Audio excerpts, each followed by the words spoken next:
طبعا السودان يؤكد في كل مرة على أن الجزائر دولة معروفة بمواقفها النضالية ومواقفها الثابتة في مناصرة القضايا العربية. وعبر المسؤولون السودانيون عن دعم قرارات ونتائج القمة التي تعتبر فرصة سانحة للم الشمل العربي وتوحيد الرؤى في مختلف القضايا المصيرية والجوهرية التي تخص الأمة العربية قاطبة. وفي هذه الأثناء يستعرض رئيسان تشكيلة للحرس الجمهوري تقدم لهم تحية شرفية.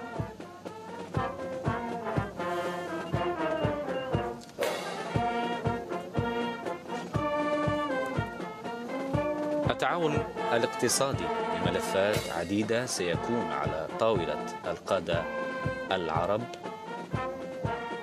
لضرورة تفعيل وتعميق التكامل الاقتصادي العربي وتبادل الخبرات والتجارب الناجحة بين الدول العربية في وضع اقتصادي متقلب نتيجة جائحة كورونا والعديد من الأزمات التي تعرفها العديد من بلدان العالم. والسودان له ما يقدمه في هذا المجال سيما في ملف الأمن الغذائي.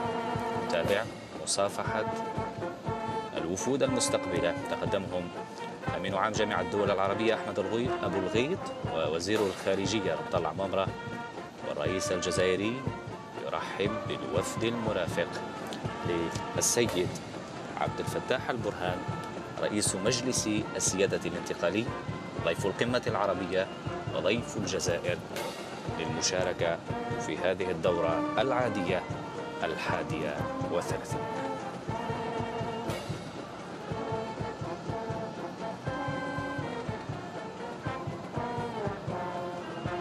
وبالحديث دائما عن الملفات الاقتصادية المطروحة ملف الأمن الغذائي، وباعتبار السودان سلة العالم الغذائية له الكثير من المقاربات والتجارب التي سيقدمها وينقلها خلال أشغال هذا الاجتماع.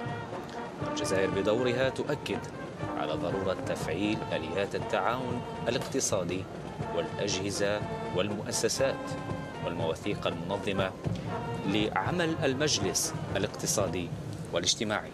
هنا الرئيس الجزائري وضيفه السيد عبد الفتاح البرهان يصلان إلى القاعة الشرفية الرئاسية.